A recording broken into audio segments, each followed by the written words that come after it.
Hi there, welcome to my German short row tutorial. And in this video, I am holding the yarn in my right hand, English style or throwing, whatever you like to call it. So I've got a little mini pattern to demonstrate German short rows, both on the knit and purl side, and how to create them and how to resolve them on the knit and purl side. My little 4-row pattern here says to knit 15, which is what I'm doing. And so bear with me while I get to the appropriate point.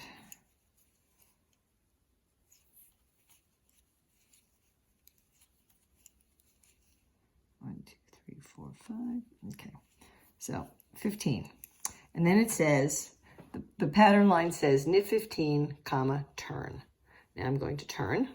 It just means turn your work to the back side. Yarn in front, I'm going to slip the last worked stitch, which is now on the left needle. I'm just going to slip it purlwise to the right.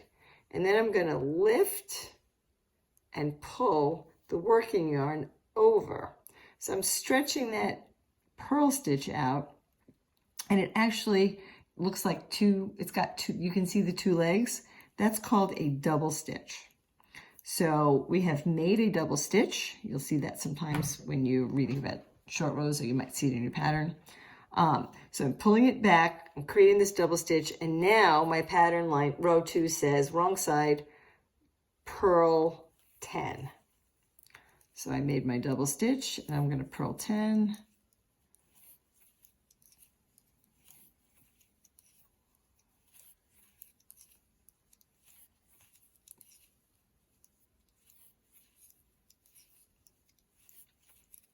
And after purl 10, it says turn.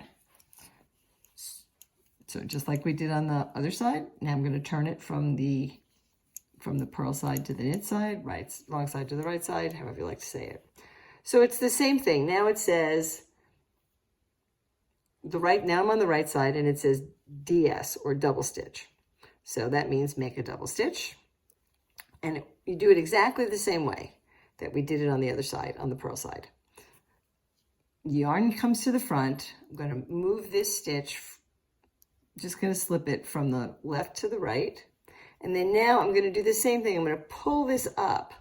But as I pull it up, it's not quite as neat as it was when I did it on the purl side. Can you see? It's a little funky, but that's how it's supposed to look. So don't be discouraged.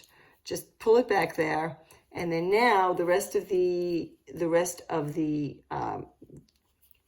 instruction, the rest of the row says, create the double stitch and then knit to end.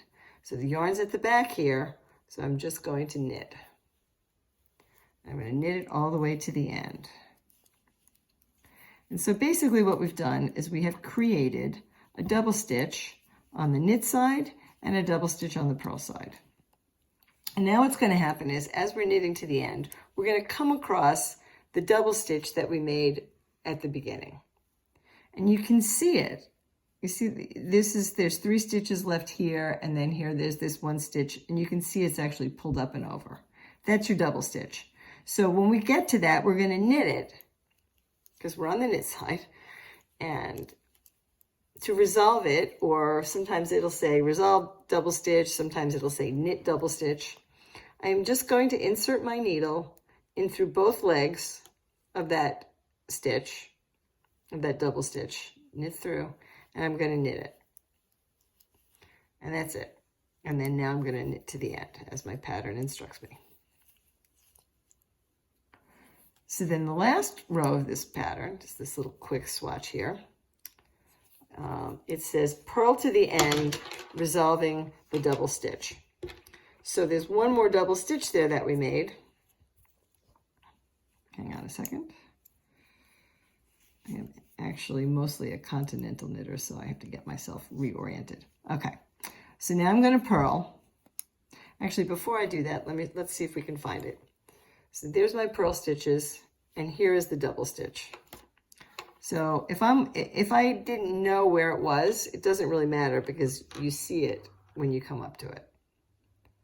right there. So I'm going to purl over to that right now. And then we will purl it together. So we will resolve that double stitch by purling.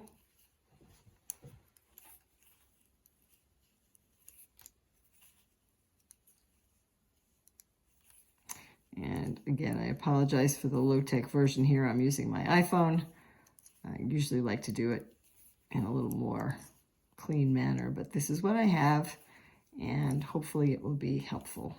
I always like watching how people do things, and not everybody has a fabulous studio all set up for them. All right, so here it comes. I don't know if you can see that. Here's my last purl, and then here's the double stitch. So I'm going to purl as usual for this stitch, and then I'm going to purl this double stitch or resolve it. Again, it has two legs, so you can insert your needle through both legs and purl it. So there's no increase here.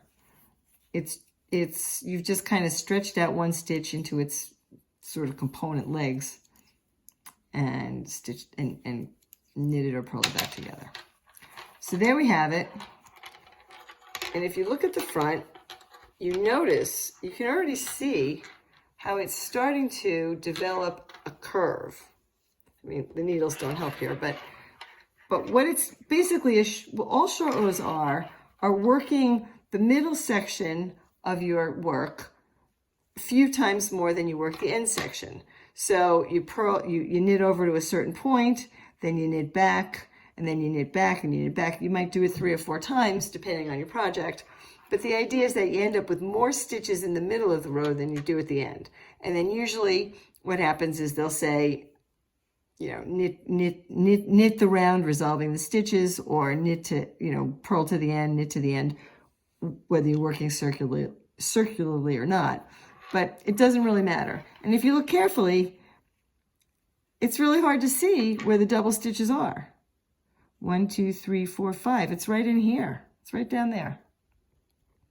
But what's so great about German short rows is that they are virtually invisible. So the other one, 1, 2, 3, 4, 5, it's right in here. It's right there. If you look closely, you can find it. But if you're looking at this as a piece of work, you would never see it. So anyway, that's the English method short row tutorial. Thank you so much, and happy short rowing.